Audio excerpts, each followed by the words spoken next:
Welcome, everyone. Thanks for joining us today and being with us for our webinar on the local marketing gap, what you need to know.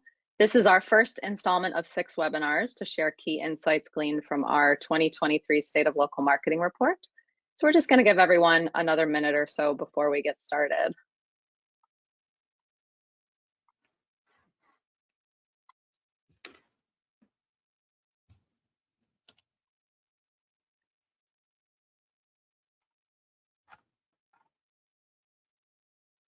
Ooh, I'm seeing lots of familiar names in the audience. That's exciting. Oh yeah, me too. Welcome, welcome.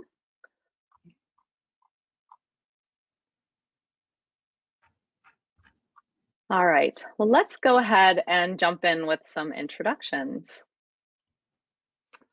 Okay, so my name is Erin Strong. I'm the SVP of Strategic Marketing. I've been with BrandMuscle for about 2.5 years, but I've been doing marketing for 20 years. My team is responsible for client marketing execution as well as client marketing strategy.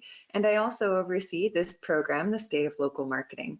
I'm extremely passionate about digital advertising, and you could honestly say geeky. It is one of the things I love doing in my free time as well. That's great. Love that. Hi, everybody.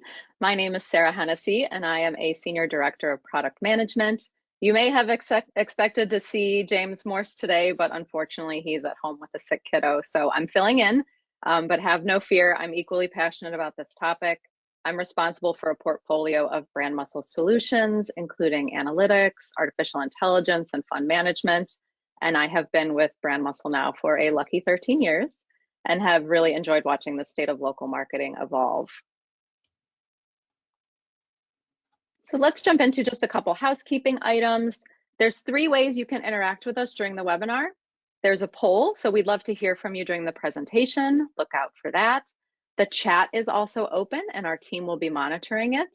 But specifically, if you have questions, please put those in the questions panel and we'll do a Q&A at the end.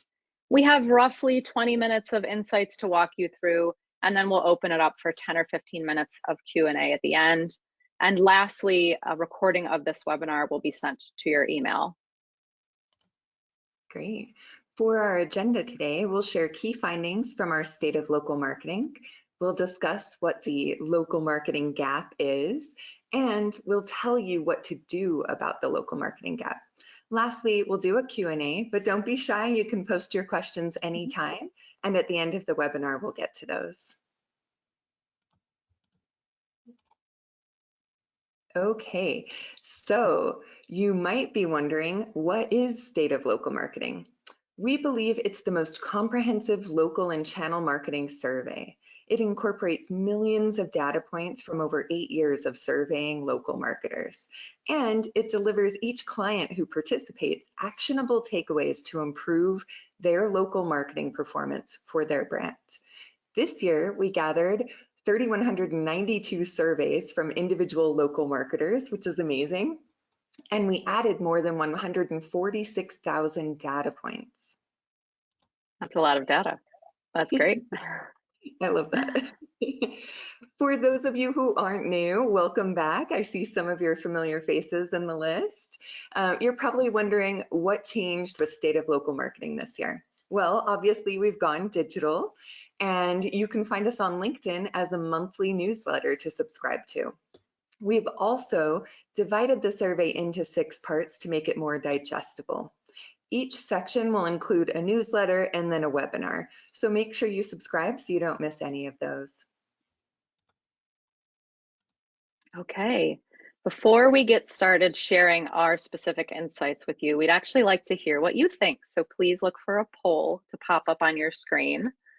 The question is, what percentage of local affiliates do you think value marketing? So we're going to give everybody a moment to answer. Let us know what you think. Sarah, I love to see the audience sharing even more data with us. Right, a webinar about data. Let's get some more data. I'm curious to see if anybody did their homework and read the report already and knows the answer. That's a good point.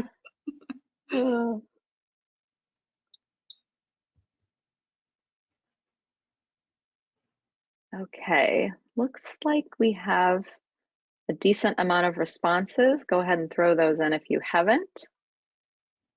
Okay, and here's the responses. So some decent optimism in the room. Okay, this is good. So 42% of you thought that 72% think that marketing is important. Looks like followed by 55, and then some pessimists in the room. Okay, so 19% of you thought that only 38% of local marketers think that marketing is important. So some interesting metrics here. Well, great. Are you ready to see the actual survey results? It looks like 16% of you were correct. It's 83%. That is great news. Of course, the naysayer in me wants the names of the 17% who don't think marketing is important, but I'm going to choose to focus on the positive. Having 83% of your affiliates educated on the value of marketing means you have to spend less time begging them to care about marketing. Of that 83%, you can see that 14% of affiliates rank marketing as the most important factor in their business, and 69% rank it as a top priority. Despite understanding the importance in local marketing, partners still struggle to prioritize it because they're so busy running a business. I think we've all heard that they're working 80-hour weeks just trying to make everything come together for those local businesses. And if the processes, platforms, and policies aren't easy, they'll simply spend their time doing something else that is easier and has a higher opportunity cost. So the local marketing gap, as we've coined, is the disparity between how affiliates feel about marketing and their actual marketing efforts. It's sort of like how people feel about flossing their teeth or exercising. We all know what we should be doing, but sometimes people neglect it, unfortunately. There's always those rare few who enjoy it. Yeah, okay, I'll buy that.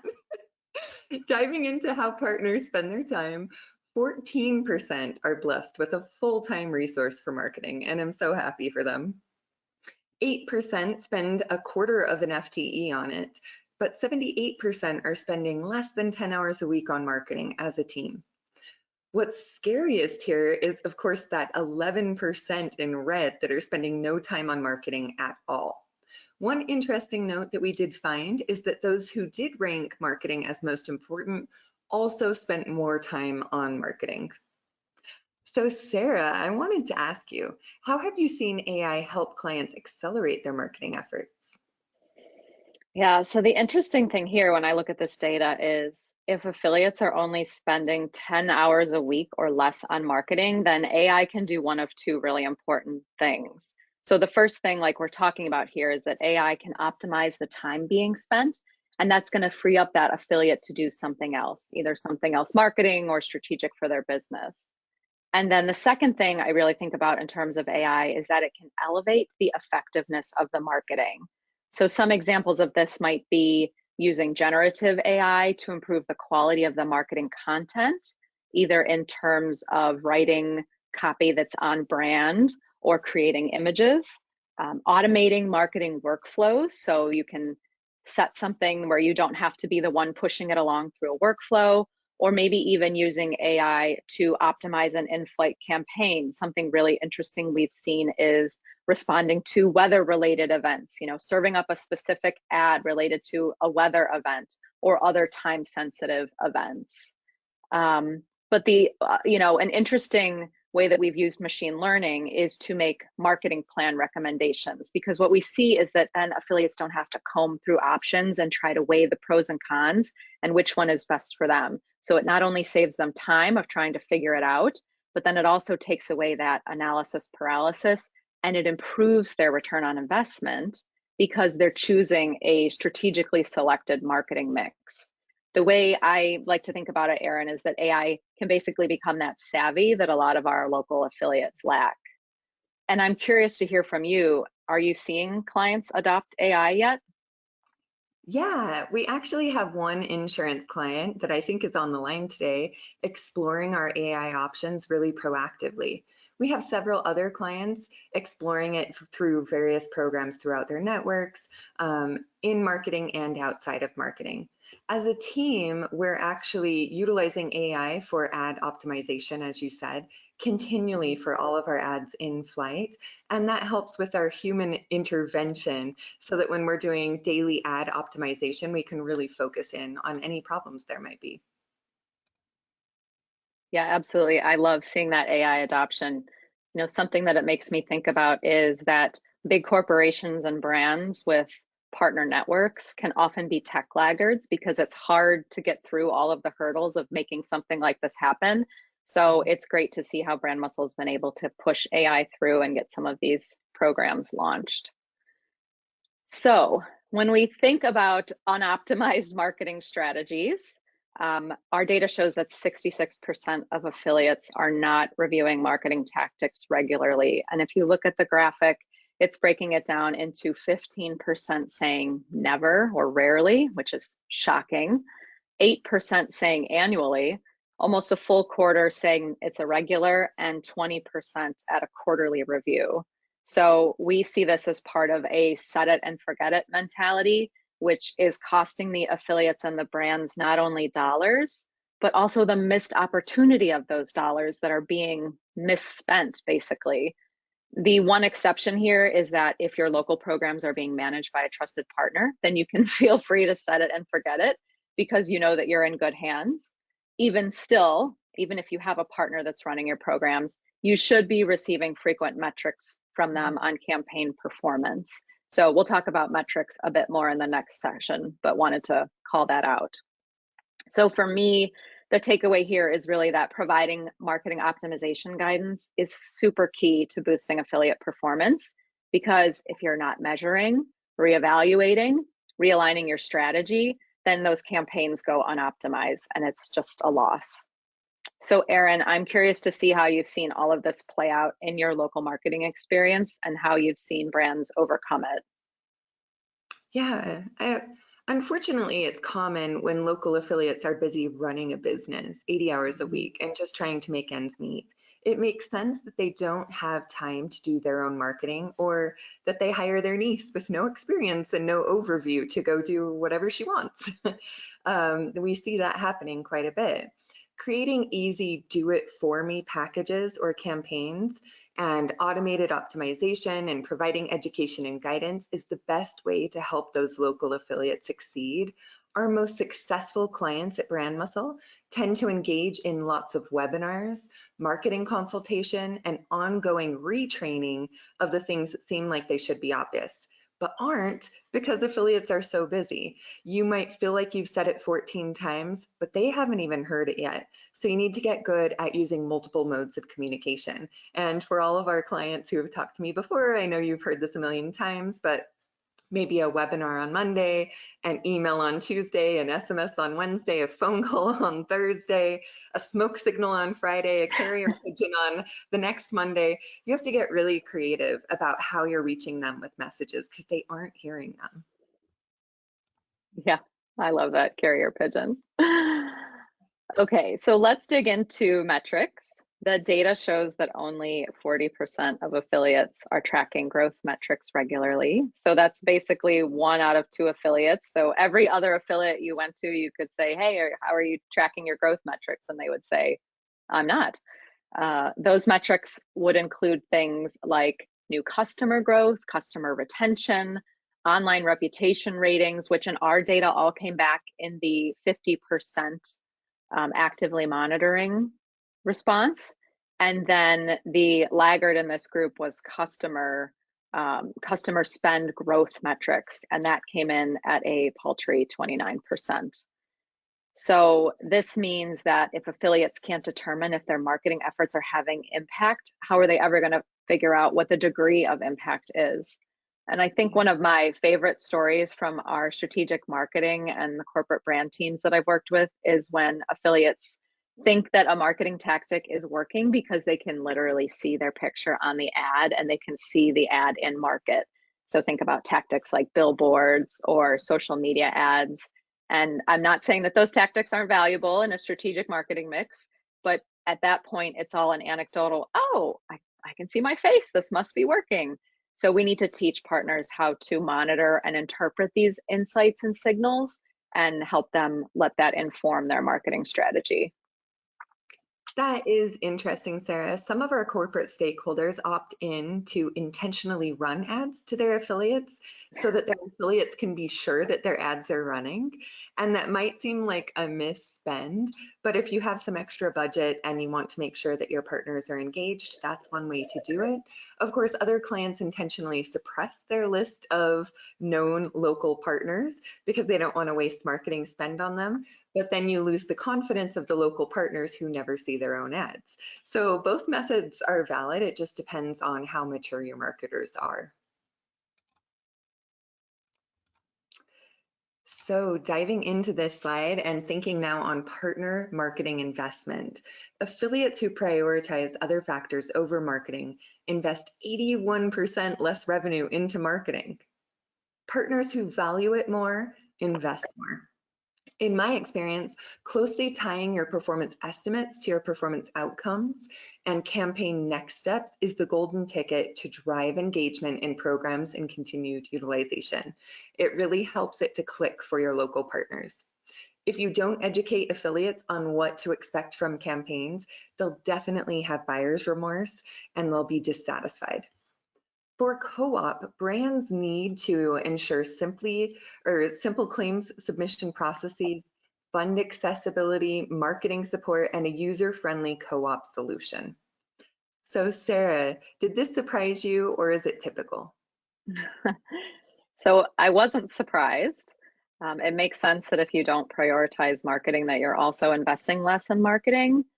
But what was surprising to me is the size of the gap between the two, because we see so many co-op funds go unused and expire at the end of each year. But like you said, Erin, it's key to have a simple funding program, and also think about higher reimbursement rates for strategic tactics layered in with that ongoing education and support. Yeah, we see a lot of this in Q4 when funds become use it or lose it. And that always makes me think of the Office episode where Michael Scott's trying to save it for a kickback bonus. Um, I just want to say that everyone loses with rushed spend, typically, that Q4 spend. So at BrandMuscle, for our clients, we like to plan test and learns in Q3 to keep in our back pocket. And then if there's a budget at the end of Q4, we'll recommend doing those test and learns. So you're at least testing something new that you were already interested in with that unspent co-op. Yeah, that's a good use case, and it's a segue into marketing planning, right? Let's not rush into spend right in Q4 or before funds expire, however your funding management program is set up. The takeaway is to provide guidance here so that you don't find yourself in that space. What the data shows is that 52% of affiliates don't spend time on marketing planning. They're winging it, or what we like to call random acts of marketing, which always makes me think about random acts of kindness. The former is bad, the latter is good. If you don't have a cohesive strategy, then affiliates are spending their own hard-earned revenue and your diligently allocated co-op funds without a plan, and it's having far less impact. So another missed opportunity. Out of the 4 activities listed in the graphic, I think I was the most surprised to see that only 48% determine a marketing budget. But Erin, I'd love to hear from you if there were any surprises in the data. No, I mean, we conduct these surveys with our clients throughout the year, so I see the data rolling in and aggregating. Some of the nuances in the report were surprising, such as that the most savvy local marketers spend much more time in paid social and posting, whereas the least savvy ones spend more time on websites. As we've conducted the survey with each client over the last year, I've noticed that as programs become more established, the marketers also seem to be more benefiting more from word of mouth and learning by osmosis almost from their peers. Whereas with clients that have changed programs in the last 2 years, you see that it does have that multi-year impact on local marketer confidence in programs and their own savvy and understanding of what's available and how to utilize it. Yeah, I've seen something similar in the fund space. So when you're talking about brands that have a channel fund program like Co-op or MDF, who also offer marketing planning assistance, they see a much higher fund utilization. So again, it's that layering in of the funding with the marketing planning services because it boosts the partner's confidence that they're doing the right thing and that it's not only worth their time investment, but that it's worth their monetary investment. True. So let's take a look at marketing savvy and revenue growth. This held the biggest surprise of all for me. Extremely marketing savvy partners experience 44% more revenue growth. This is the data point you should take home to your CMOs and belabor in all of your conversations. Marketing savvy is calculated based on several things, just so that you know. Partner marketing efforts, their knowledge of marketing channels, and campaign planning abilities. But as corporate stakeholders, you can boost your partner marketing savvy. And if you want to know how, I'll give you a quick list. You need to educate them, especially on social and digital media. They need to feel a connection between what they're doing and the performance estimates they should expect to prevent buyer's remorse later. And then when they get their outcomes, they need to know what to do next. They need that clear narrative all the way through of what they should be doing. They want guidance on what they need to be doing in general as well. And they want help understanding how to utilize their platforms and tools. That level of year-over-year revenue growth would be a game changer for a local business. I can't stop thinking about that when I see this metric. Yeah. So we've shared a lot with you today, and we want to give you some next steps and actions to close the gap in your affiliate programs. Make marketing easier for your partners. Provide guidance, education, training. Remove complex processes. They're not worth it. The control is not worth it. Invest in efficient tools and technologies. And out of these, Erin, I'm curious what you think about what moves the needle most for organizations.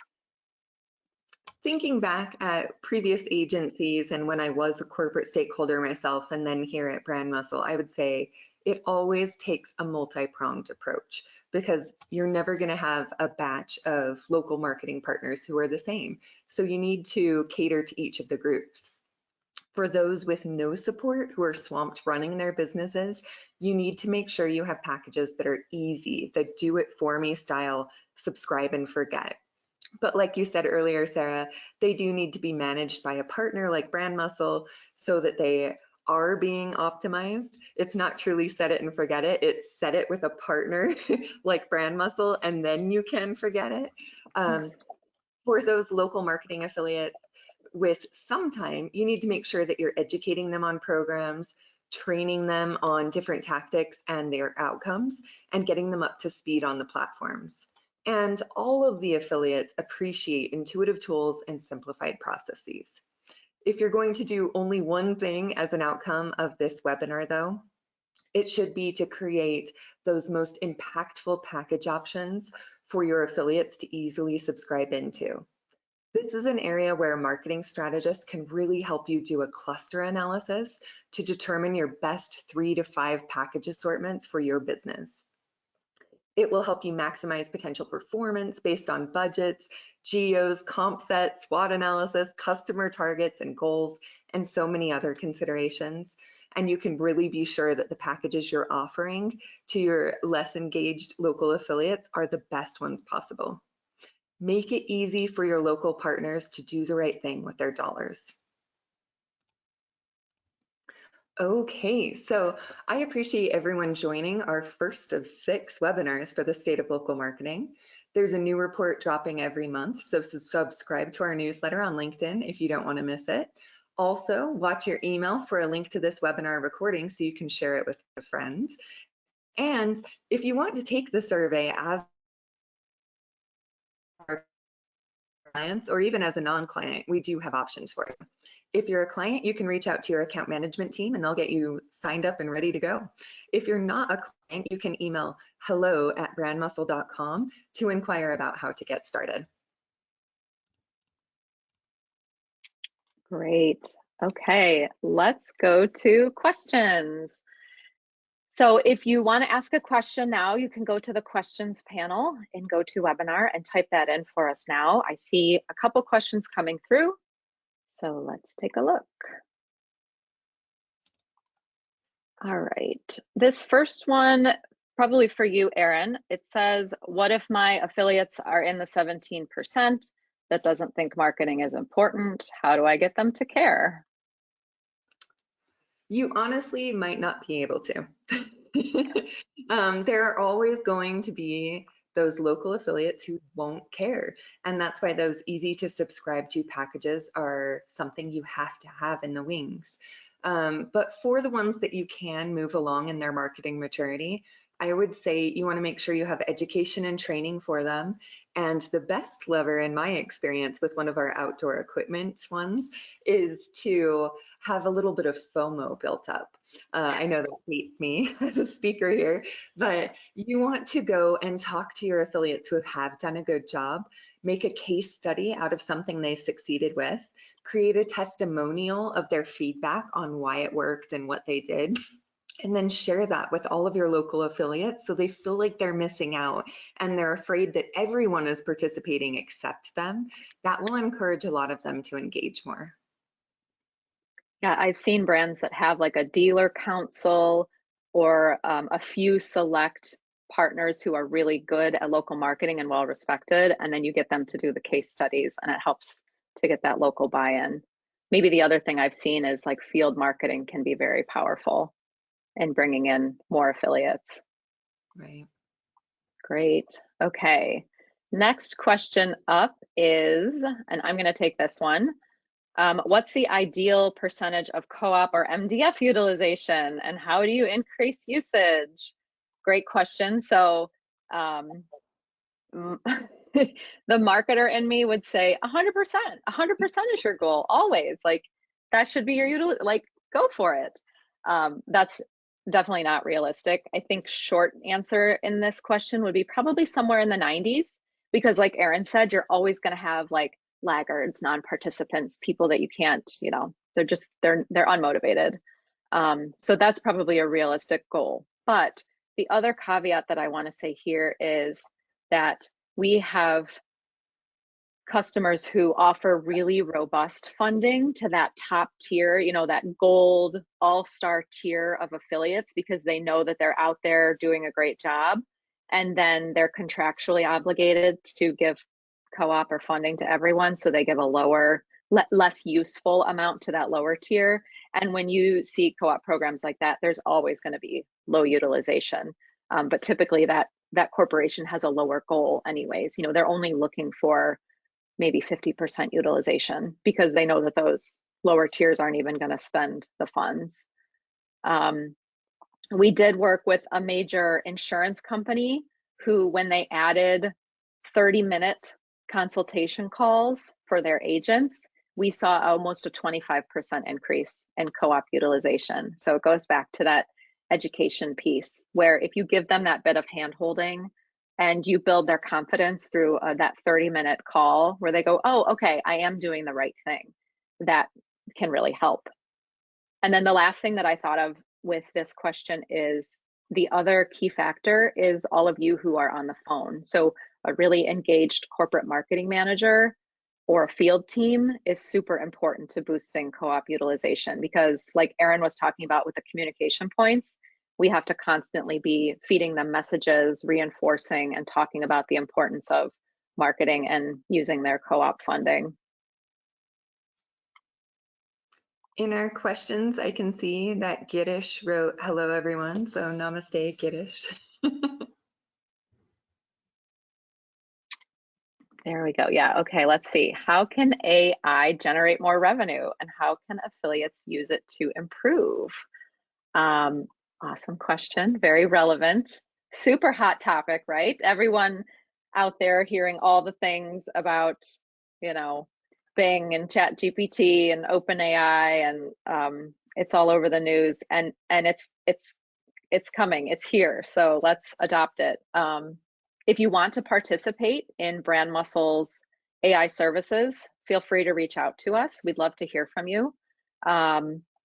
AI can generate more revenue if you're looking at the machine learning recommendations that we put together to profile a local partner. So are you looking at things like past performance, or where they're located, or events that are happening in their area? All of these things can feed in what the partner should be doing. And so we've seen more revenue from those recommendations because they're doing something strategic rather than just flailing out there in the universe and throwing money into something that might not be working. And then the second part of the question was, how can affiliates use it to improve? Use generative AI. If the brand isn't giving the partner copy, you can always go out and use generative AI to help you write copy, to help you respond to reviews, to get out in the market, to make sure that you're doing some of these things. And because you're time limited, that Chat GPT or these services that help you write, and BrandMuscle also has an AI service that helps with this writing this marketing copy, that can really, really benefit a local partner. All right. Let's see, another question coming in. Erin, I think this one is for you. From what you're seeing with existing clients, what is working best in terms of media at a local level? That's a great question, and it really depends on the industry as well as the geo, the budget. There are so many factors, but across the board, I feel like paid search is driving the most leads, and that seems to be what the local affiliates want the most. But I always counsel with our stakeholders to say you really need a full funnel approach. You can't just fling out leads and expect them to be really good MQLs that transfer into SQLs. You need to be building brand awareness and then building education and consideration, and then pull them through the lead pipeline. And I've heard a lot of concern, especially at the Locology conference a few weeks ago, that paid search is going to die along with SEO because of AI. I don't see that happening in the next year, and I still think paid search is one of the strongest things you can be doing in local marketing because it does yield door swings. It does help people find you in that instant gratification moment that they want to go into a brick and mortar store. Yeah, that's great, Erin. And we actually just had another question come in that's related to this. It says, do you feel like traditional media such as newspaper, magazines, mail drops, or radio still work well? Absolutely, especially in those geos where there isn't as good of digital reception, maybe mobile service is not as good, there's not as much Wi-Fi, or the people themselves are less tech savvy. Those traditional tactics still play really well. And they also have very specific use cases that will never go away, in my opinion. I do think you can modernize them by having QR codes. Those have kind of come back into style. And there are other ways that you can track calls, for example, if you put a call tracking number on the billboard or on the printed media, so that you can make sure that you are getting a return on your investment, even in traditional media. But we've seen a lot of success with our events in traditional media, especially we have a new tactic that's focused on high school sports and tabling at those local high school engagements. That's driving a lot of community love and engagement in those small rural areas.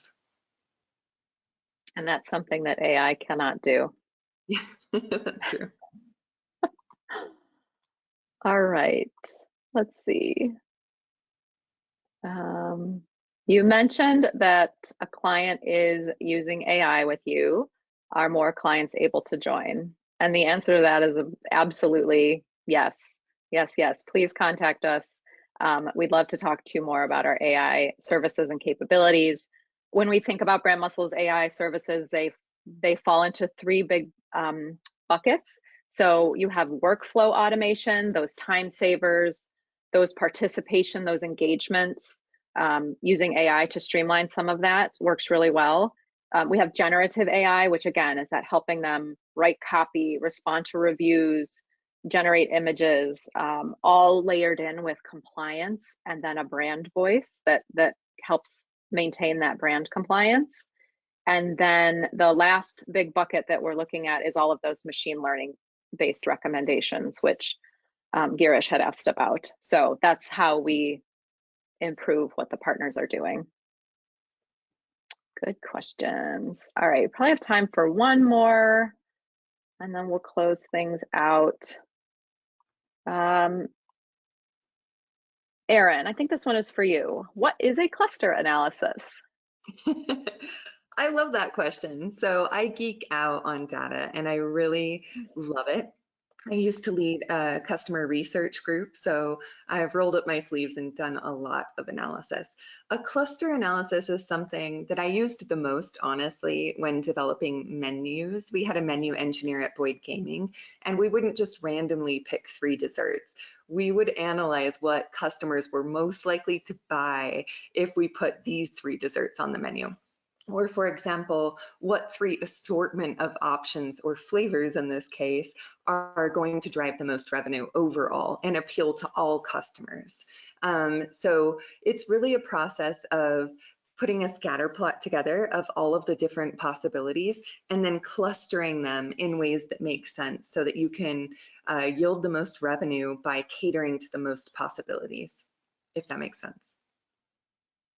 I think it made sense to me.